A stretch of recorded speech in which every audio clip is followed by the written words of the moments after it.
Friends, எல்லாருக்குமே வணக்கம். எங்கே போயிட்டுருக்கோன்னு பார்த்தீங்கன்னா, திருவள்ளூர் மாவட்டம் திருவலங்காடில் அமைந்துள்ள வடராணேஸ்வரர் திருக்கோவிலுக்கு தான் போயிட்டுருக்கோம். இந்த கோவிலோட சிறப்பு பார்த்திங்கன்னா, முதல்ல இருக்கிற காளி தேவியை வழிபட்டுட்டு அதுக்கப்புறம் தான் இங்கே இருக்கிற சிவபெருமாளை வழிபடுறது தான் இங்கே ஐதீகமாக சொல்லப்படுது.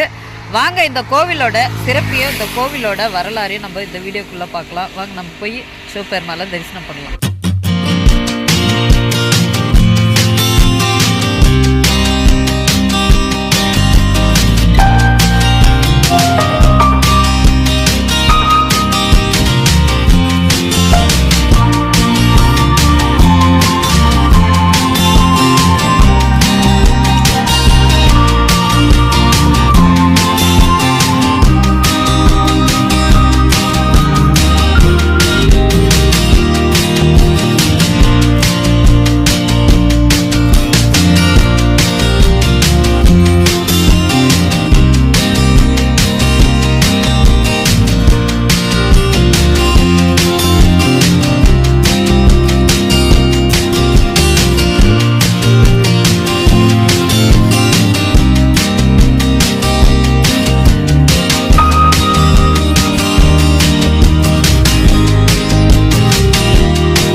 கோவிலோட மதில் சுவரே எவ்வளோ பெருசாக இருக்குது, பயங்கர பெருசாக இருக்குப்பா, செம பெருசு.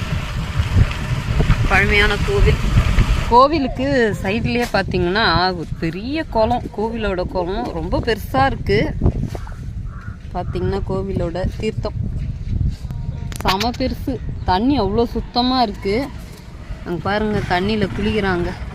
இந்த அளவுக்கு தண்ணி பரவாயில்ல, சுத்தமாக இருக்குது. நம்ம நிறைய கோவிலில் இவ்வளோ சுத்தமாகலாம் இருக்கிறது இல்லை, ரொம்ப அழுக்காக இருக்கும் தண்ணியெல்லாம்.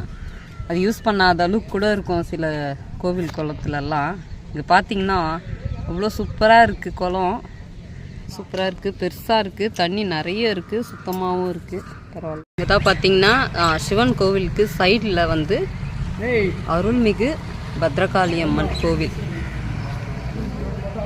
இங்கே பக்கத்துலேயே அமைஞ்சிருக்கு. பேக் சைட்லேயே கோவிலுக்குள்ளே போகலாம்.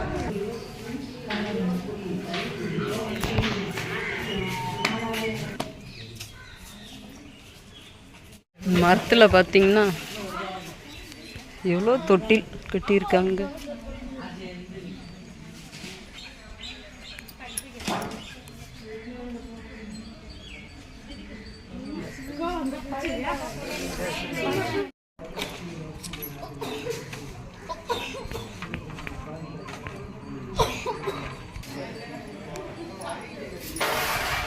மொட்டை கோபுரம், அம்மன், முருகர், சிவபெருமாள், பார்வதி, விநாயகர், நடராஜர். என்ட்ரன்ஸ் இதுதான் கோவிலோட என்ட்ரன்ஸு.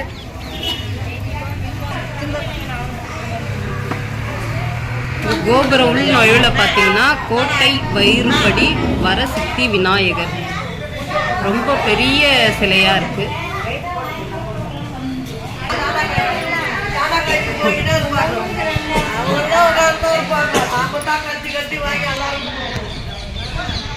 அட்டை கோபுரமாக அமைஞ்சிருக்கு. கோபுரம் எதுவும் இல்லை.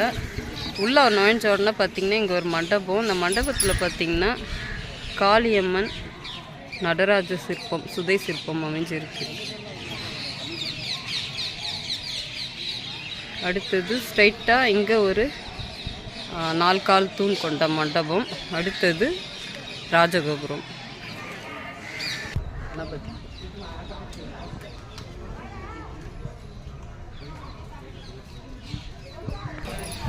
வள்ளி சண்முக தேவசேனை.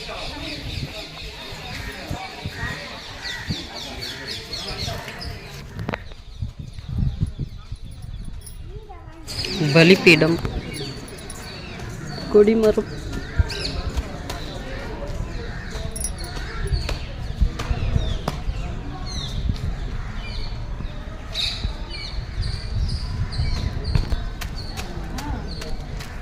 அடுத்தது நந்தி மண்டபம். நந்தி மண்டபம் அமைஞ்சிருக்கு 4 கால்.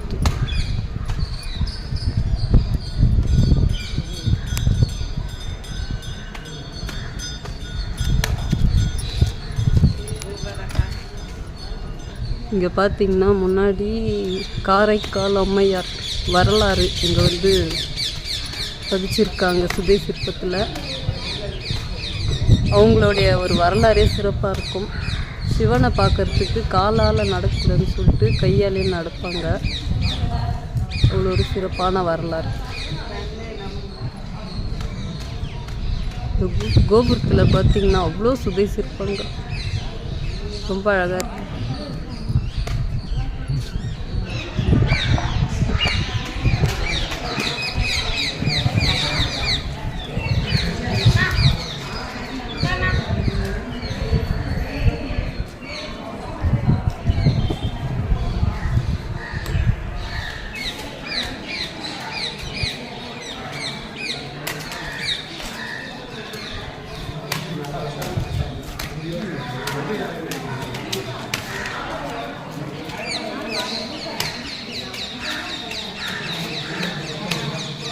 சிவபெருமாள் மீனாட்சி அன்னைக்கு திருமண வைபோகம் மண்டபம் பெருமாள் நடுவில்.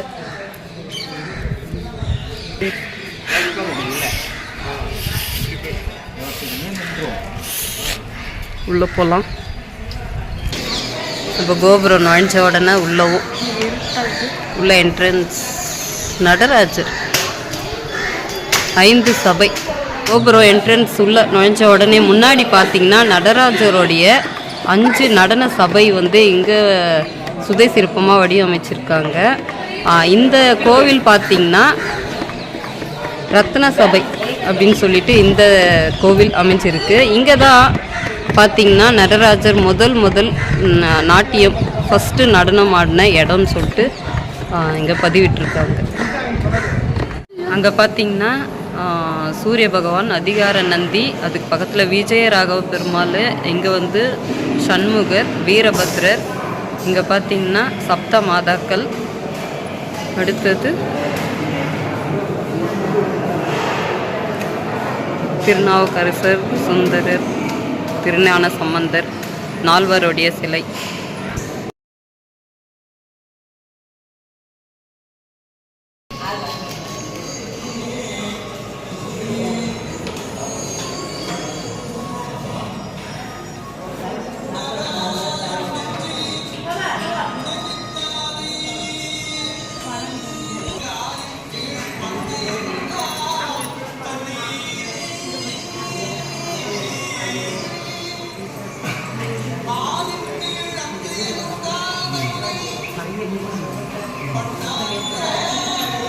கோவிலுக்கு கருவறைக்கு நுழையத்துக்கு முன்னாடி இங்கே என்ட்ரன்ஸ்லேயே பார்த்தீங்கன்னா நடராஜ பெருமாளுடைய 5 சபைகளுடைய சுதை சிற்பம் அமைச்சிருக்காங்க.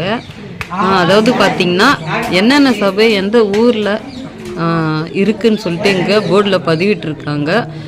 இங்கே இந்த ஊர் இந்த கோவில் தான் பார்த்திங்கன்னா முதல் சபை திருவலங்காடு ரத்ன சபை முதலாம் சபை, 2வது பார்த்திங்கன்னா சிதம்பரம் 2வது சபை பொற் சபை, 3வது பார்த்திங்கன்னா மதுரை 3வது சபை வெள்ளி சபை, 4வது பார்த்திங்கன்னா திருநெல்வேலி 4வது சபை தாமிர சபை, 5வது சபை பார்த்திங்கனாக்கா குற்றாலம், 5வது சபை சித்திர சபை. 5 சபைகளும் நடராஜ பெருமாள்து இருக்குது. இதுதான் முதல் சபை. இந்த கோவில் அமைஞ்சிருக்கு. ரொம்ப பெரிய கோவில். நம்ம பார்த்திங்கன்னா இங்கே தான் கருவறைக்குள்ளே சுவாமி தரிசனம் பண்ணிவிட்டு வெளியே வந்துட்டோம். வெளி பிரகாரத்தில் பார்த்திங்கன்னா தாயார் சன்னதி, வண்டார்குழலி அம்பாள், ரொம்ப பெரிய கோவில். சுற்றியும் பார்த்திங்கன்னா மாடம். ரத்ன சபை இதுக்கு இங்கே வந்து கருவறைக்கு ஸ்ட்ரைட்டாக இதுக்குள்ளே தான் வந்து உள்ளே நம்ம ரத்ன சபை நடராஜ பெருமாள் தரிசனம் பண்ணோம். அதோட வாசல் 2 பக்கம் துவாரபாலகர். இது ஒரு பெரிய மண்டபம். மண்டபத்தில் அந்த டிசைனிங் பாருங்கள், சிங்கத்தோட அந்த முகம் பாருங்கள்.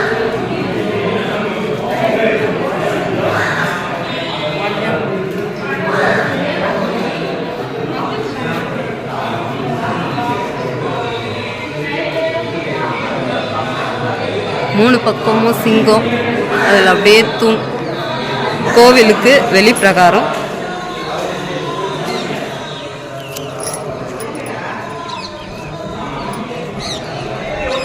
நந்தி, பூதகணம், சண்முகர்,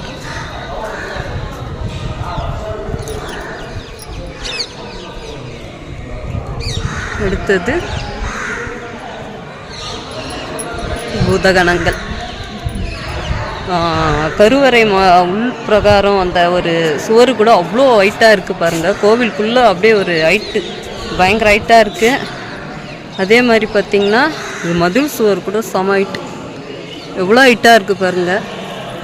கோவில் பயங்கரமாக பெருசாக இருக்குது.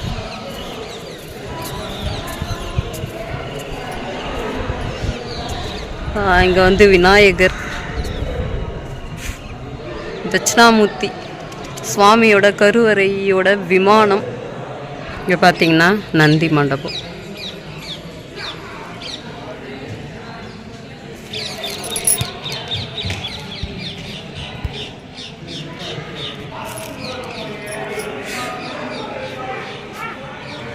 பெரிய கோவில்.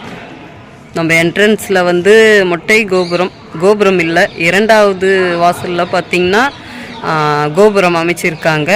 அதுக்குள்ளே கருவறைக்குள்ளே போகிறதுக்கு ஒரு விமானம். இந்த மாதிரி வந்து அப்படியே அடுக்கடுக்காக இருக்குது. ஒரு பெரிய கோவில். இங்கே பார்த்திங்கன்னா மேலே விநாயகர்,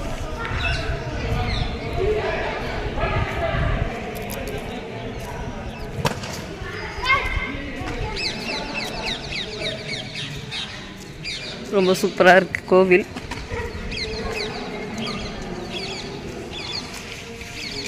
சமீபமாக வந்து பார்த்திங்கன்னா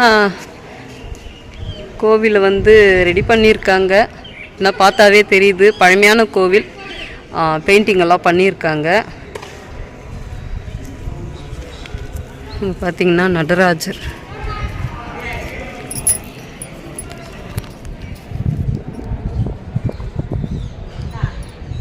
காளியம்மன், மீனாட்சி அம்மன்,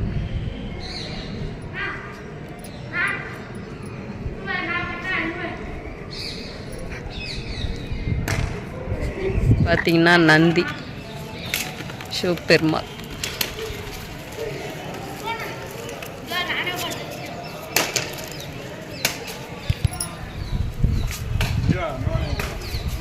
இது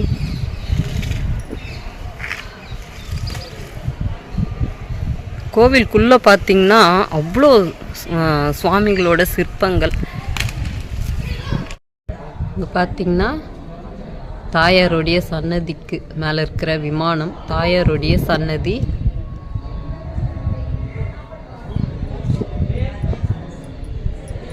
பார்த்தீங்கன்னா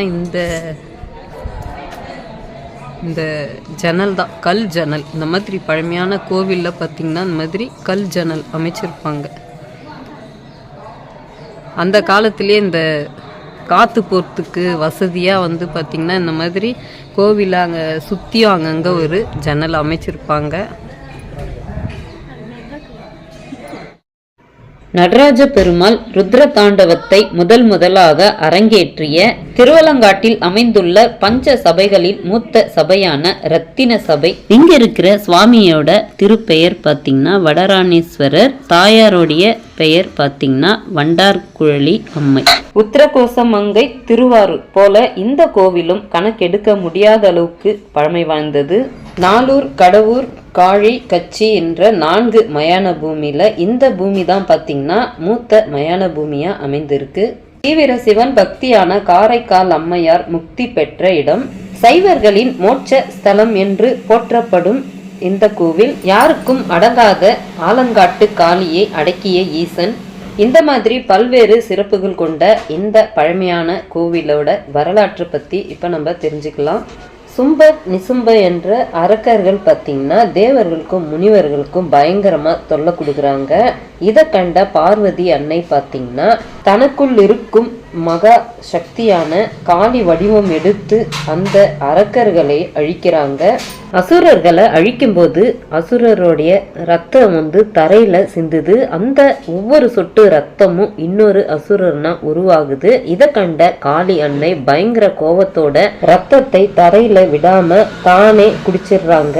ரத்தத்தை குடிக்கிற காளின்னு சொல்லிட்டு நிறைய பதிவுல நம்ம கேட்டிருப்போம். அந்த மாதிரி இந்த அசுரர்களுடைய ரத்தத்தை குடிச்ச காளி தேவி பாத்தீங்கன்னா அசுர குணம் கொண்டு இந்த ஊரையே பயமுத்துறாங்க. தவம் இருந்த கார்கோட முனிவரும் பாத்தீங்கன்னா பயந்து நடுங்கி சிவபெருமாள் கிட்ட போய் தஞ்சம் அடைகிறாரு. என்னை எப்படியாவது காளி தேவி கிட்ட இருந்து காப்பாத்துங்கன்னு சொல்லிட்டு.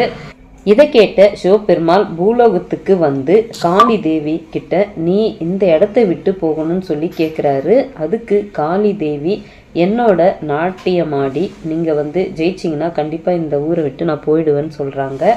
இதை கேட்டதும் சிவபெருமாள் ஊத்தவ தாண்டவத்தை ஆடி காளி அன்னைய தோக்கடிக்கிறாங்க. எப்படின்னு பார்த்தீங்கன்னா சிவபெருமாளுடைய காதில் இருக்கிற குண்டலம் தரையில் விழுந்துடுது. அதை நாட்டியம் ஆடினபடியே காலாலேயே தரையிலேருந்து எடுத்து அவர் கையால் வாங்கி அவர் காதாலேயே போட்டுக்குவார். இது வந்து நாட்டியம் ஆடினபடியே இதை செய்வார். இதை பார்த்த காளி அன்னை பார்த்தீங்கன்னா இந்த மாதிரி யாராலையுமே ஆட முடியாதுன்னு சொல்லிட்டு அவங்களோட தோல்வியை ஒத்துக்கிட்டு இந்த ஊரை விட்டு போக ஒத்துக்குவாங்க. கோபம் அடங்கிய காளி தேவியை பார்த்த சிவபெருமாள் நீ எங்கேயும் போக வேணாம், இங்கே இருக்கிற குளக்கரை ஓரமாக இருந்து இங்கே வர பக்தர்களை காக்கணும்னு சொல்கிறாரு. உன்னை பார்த்த பிறகு தான் என்னை வந்து வழிபடுவாங்கன்னு சொல்லிட்டு அவங்களுக்கு வரத்தையும் கொடுக்குறாரு. இதனால தான் சிவபெருமாளுடைய முதல் சபையான ரத்தின சபைன்னு சொல்லிட்டு அழைக்கப்படுறதா வரலாறு சொல்லப்படுது. இந்த ஒரு வரலாறு கதையால் தான் இங்கே வர பக்தர்கள் ஃபர்ஸ்டில் காளி அன்னையை வழிபட்டுட்டு அதுக்கு பிறகு இங்கே இருக்கிற சிவபெருமாளை வழிபடுறாங்க. இன்னமும் பக்தர் ஐதீகமாக இந்த மாதிரி செய்கிறாங்க. இங்கே எல்லாருமே வந்து கோவில் பார்த்துருப்பீங்க. மிக பெரிய கோவில், பெருசாக இருக்குது கோவில், பிரம்மாண்டமாக இருக்குது. அழகான தூண்களில் அழகழகான சிற்பங்கள் உள்ள அவ்வளோ சுவாமிகளுடைய சிற்பங்கள் அழகாக ரொம்ப அமைப்பாக அமைச்சிருக்காங்க. உள்ளே கூட கருவறை சுற்றி இருக்கிற பிரகாரம் கூட பார்த்திங்கன்னா அவ்வளோ பெரிய பிரகாரமாக அமைஞ்சிருக்கு. கருவறையில் சிவபெருமாள் அவ்வளோ அற்புதமாக அமைஞ்சிருந்தார். பார்த்திங்கன்னா ரொம்ப பெரிய கோவில், மதில் சூரே இவ்வளோ பெருசாக இருக்குது பாருங்கள். பழமையான கோவில். அதாவது பார்த்திங்கன்னா நடராஜ பெருமாளுடைய 5 சபைகளில் இந்த கோவில் பார்த்திங்கன்னா ரத்ன சபைன்னு சொல்லிட்டு இங்கே சொல்லப்படுது. இங்கே தான் ஃபஸ்ட்டு நடராஜ பெருமாள் முதல் நாட்டியம் ஆரம்பிச்சது இந்த இடத்துல தான் சொல்லப்படுது. அவ்வளோ அற்புதமான மிக சக்தி வாய்ந்த திருக்கோவில். இந்த கோவிலோட சிறப்பிய வரலாறையும் நான் இந்த வீடியோக்குள்ளே சொல்லியிருப்பேன். அவ்வளோ அற்புதமான மிக பழமையான ரொம்ப புனிதமான பூமியில் அமைந்திருக்கிற இந்த கோவிலுக்கு நீங்களும் கண்டிப்பாக ஒரு முறையாவது வந்து போங்க. இந்த வீடியோ பிடிச்சிருந்தா லைக் பண்ணுங்கள், ஷேர் பண்ணுங்கள், கமெண்ட்ஸ் பண்ணுங்கள், மறக்காமல் சப்ஸ்கிரைப் பண்ணுங்கள், பக்கத்தில் இருக்கிற பெல் ஐக்கனை கிளிக் பண்ணுங்க. எங்கள் வீடியோ கொஞ்சம் சப்போர்ட் பண்ணுங்கள். இதே மாதிரி இன்னொரு வீடியோவில் பார்க்கலாம். எல்லாருக்குமே பாய்.